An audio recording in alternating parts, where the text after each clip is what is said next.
Hello dear future officer, स्वागत है आप सभी का करंट अफेयर्स पे बेस्ड एमसीक्यूज में। यहाँ पे स्टेप बाय स्टेप दिया हुआ है आप किस तरीके से वेबसाइट पे जाके वहाँ से हिंदी और इंग्लिश में इन क्वेश्चंस की एक्सप्लेनेशन जो है पीडीएफ फॉर्मेट में डाउनलोड कर सकते हो। पहला क्वेश्चन चलो देखते हैं। पहला क्वेश्चन दिया है इंटर स्टेट काउंसिल के बारे में दिया हुआ है। ठीक है, आर्टिकल 263 जो है वो इंटर स्टेट काउंसिल से रिलेटेड है। इसमें 3 स्टेटमेंट दिए हैं। पहला बोला है कि ये परमानेंट कॉन्स्टिट्यूशनल बॉडी है। दूसरा बोला है 1990 में पुंची कमीशन की रिकमेंडेशन के बेसिस पे इसको एस्टेब्लिश किया गया। तीसरा बोला है कि इसमें सिर्फ इंटर स्टेट रिलेशंस जो है उन्हीं को डिस्कस किया जाता है, मतलब एक स्टेट दो स्टेट आपस में जो स्टेट्स के रिलेशन है उसको डिस्कस किया जाता है। करेक्ट हमें स्टेटमेंट पूछा है। देखो पहली चीज़ इसमें दिया हुआ ना, पहला स्टेटमेंट ये क्या है कि पार्शियली करेक्ट है। ये इंटर स्टेट काउंसिल एक कॉन्स्टिट्यूशनल बॉडी है, एक संवैधानिक संस्था है, बट ये परमानेंट नहीं है। आर्टिकल 263 में क्लियरली मेंशन्ड है कि प्रेसिडेंट जब चाहे, प्रेसिडेंट को लगे कि भाई अब ज़रूरत है, ऐसी कंडीशन में वो इंटर स्टेट काउंसिल को एस्टेब्लिश कर सकते हैं। दूसरा दिया है कि 1990 में पुंची कमीशन के रिकमेंडेशन में बना। ये देखो छोटा सवाल जो है ना, सैकड़ों बार छोटे मोटे एग्जाम में आ चुका है कि इंटर स्टेट काउंसिल जो है वो आरएस सरकरिया कमीशन की रिकमेंडेशन पे बनी है, ना कि पुंछी कमीशन की रिकमेंडेशन पे। तीसरा स्टेटमेंट दिया है वो गलत है। इसमें देखो इंटर स्टेट मैटर तो डिस्कस होते ही होते हैं, साथ में सेंटर और स्टेट से रिलेटेड मैटर भी डिस्कस होते हैं। तीनों स्टेटमेंट हमारे गलत हैं। ऑप्शन नंबर डी हमारा सही हो गया। इंग्लिश वाले यहाँ पे आप लोग देख सकते हैं, हिंदी वाले यहाँ से देखें। क्वेश्चन नंबर 2 फाइनेंशियल इमरजेंसी वित्तीय आपातकाल से रिलेटेड है। कोरोना के टाइम बहुत सारे न्यूज़पेपर ने इसको कवर किया था, फाइनेंशियल इमरजेंसी, कि भाई सरकार के पास पैसे नहीं है, सरकार को अब जो है वो फाइनेंशियल इमरजेंसी लगा देनी चाहिए, सारे नौकरी करने वाले उनकी सैलरी वगैरह कम कर लो। ठीक है, तो पहला स्टेटमेंट इसमें दिया है कि एक बार अगर फाइनेंशियल इमरजेंसी लग गई, पार्लियामेंट ने एक बार इसको मंजूरी दे दी, तो इसकी कंटिन्यूएशन के लिए बार बार रिपीटेड अप्रूवल की नीड नहीं है। दूसरा बोला है कि कभी ऐसा हो कि ठीक है भाई अब फाइनेंशियल इमरजेंसी को एंड करना है, तब ऐसी कंडीशन में पार्लियामेंट के अप्रूवल की ज़रूरत नहीं होती है। हमें पूछा है कि इनकरेक्ट बताना है। देखो पहला स्टेटमेंट जो है ना वो सही है कि एक बार अगर पार्लियामेंट ने मंजूरी दे दी, पार्लियामेंट इन द सेंस कि दोनों हाउसेस ने मंजूरी दे दी, तब उसके बाद रिपीटेड पार्लियामेंट्री अप्रूवल की ज़रूरत नहीं होती है।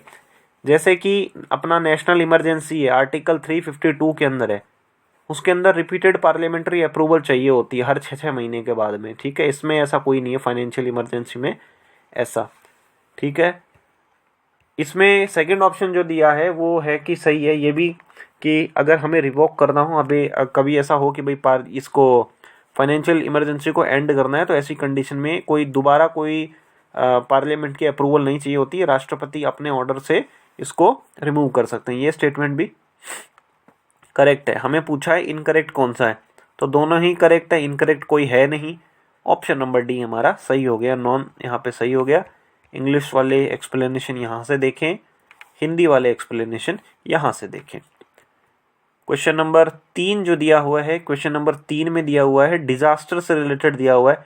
देखो डिजास्टर तो हमें पढ़ना ही पड़ेगा, क्योंकि जीएस मेंस का पेपर 3 है ना, उसमें क्लियरली मेंशन्ड है डिजास्टर मैनेजमेंट इन इंडिया।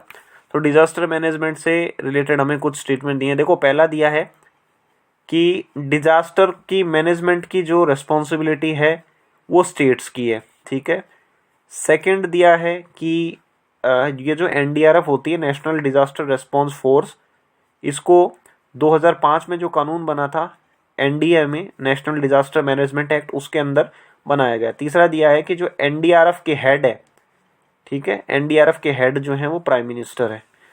अब देखो 3 स्टेटमेंट दिए हैं, तो देखो तीसरा अगर रेस्पॉन्स देखें, तीसरा स्टेटमेंट अगर अपन देखें, तो ये जो नेशनल डिजास्टर रिस्पॉन्स फोर्स है ना एनडीआरएफ, इसका हेड ना प्राइम मिनिस्टर नहीं होता है, इसका हेड होता है ऑफिसर। मान लीजिए आईपीएस अधिकारी को जनरली इसका हेड बनाया जाता है, एनडीआरएफ का हेड। तो ये गलत हो गया, एनडीआरएफ का हेड हमेशा पुलिस से ही आता है, या उसमें उससे रिलेटेड जो डिपार्टमेंट्स हैं। ठीक है, तीसरा स्टेटमेंट गलत हो गया, तो हमारा सी और डी दोनों गलत हो गए, बचा ए और बी।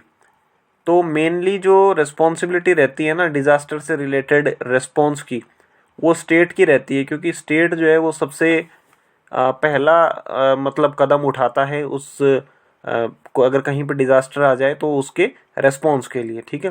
हालांकि सेंटर भी मदद करता है, बट प्राइमरी जो रिस्पॉन्सिबिलिटी है ना वो स्टेट गवर्नमेंट्स की होती है।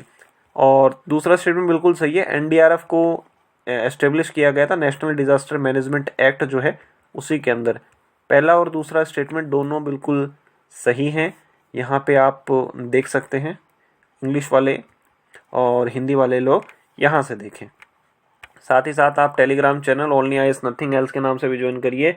यूपीएससी और स्टेट पीसीएस से रिलेटेड जो स्टडी मटेरियल है, गाइडेंस वगैरह सब मिलेगा, ठीक है। क्वेश्चन नंबर 4 दिया है कि हमारा जो फॉरेक्स रिजर्व है ना वो अभी रिसेंट टाइम में मतलब लगभग पिछले 1 साल से लगातार बढ़ रहा है, ठीक है। आप लोग हमेशा न्यूज़ में देखते होंगे कि $450 बिलियन हो गया, कभी इतना हो गया, कभी 500 पार कर गया, इस तरीके से। तो फॉरेक्स रिजर्व हमारा इंक्रीज़ क्यों हो रहा है, ठीक है।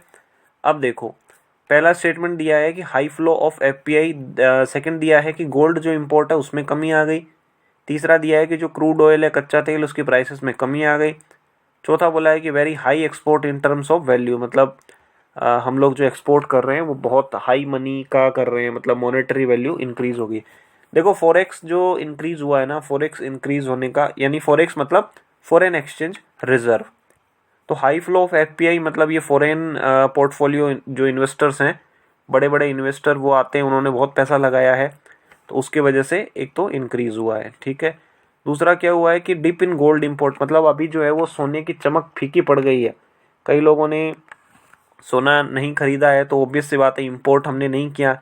इंपोर्ट हमने नहीं किया है तो हमें डॉलर्स में या बाकी करेंसी में पे नहीं करना पड़ा है, तो हमारा फॉरेक्स जो है वो बच गया है। सेकंड स्टेटमेंट भी सही है। अभी कच्चा तेल जो है उसकी प्राइसेस जो है वो कम चल रही हैं, अभी भी कम है, क्रूड ऑयल की प्राइसेस कम है, तो उस वजह से क्या है हमें मतलब पैसे नहीं देने पड़ते हैं, उतने ज़्यादा पैसे नहीं देने पड़ते हैं डॉलर में या बाकी अदर करेंसीज में, तो भी हमारा जो है वो फॉरेक्स जो है वो बच रहा है, हम लोग सेव कर पा रहे हैं। और ये चौथा स्टेटमेंट दिया ना, very high export in terms of value, ये गलत है। पिछले अगर आप 1 साल में देखें तो मतलब कुछ हुआ ही नहीं है, एक्सपोर्ट तो बिल्कुल एकदम चिपक ही गया है बेचारा। तो हमारा स्टेटमेंट जो है वो पहला, सेकंड, दूसरा, तीसरा ये तीनों सही हैं और चौथा स्टेटमेंट गलत है, ऑप्शन ए सही है हमारा, ठीक है। तो ये हमें देख लेने तीनों स्टेटमेंट। ये इकोनॉमी का बेसिक क्वेश्चन है, तो हमें ये इस तरीके से कुछ पता होना चाहिए, ठीक है। हिंदी वाले यहाँ से देख सकते हैं आप लोग, और इंग्लिश वाले जो हैं वो इंग्लिश वाले यहाँ से और हिंदी वाले यहाँ से आप लोग देख लीजिए। अपना प्रज्ञान टेस्ट होने वाला है 14 तारीख को, ऑल इंडिया मॉक, जाके रजिस्टर करिए, ठीक है। ये जीएस का होगा, प्रीलिम्स का। क्वेश्चन नंबर 5 जो दिया हुआ वो पेंगोलिन से दिया हुआ है, पेंगोलिन जीव के बारे में। इसमें दिया हुआ है कि ये पेंगोलिन जो होते हैं वो मैमल्स हैं जिनके स्केल्स होते हैं, मतलब इनकी बॉडी पे कांटे जैसे कुछ कुछ होता है, ठीक है। दूसरा दिया है कि ये हर्बीवोरस होते हैं, मतलब ये शाकाहारी होते हैं, घास पत्ती फूल खाते हैं, ठीक है।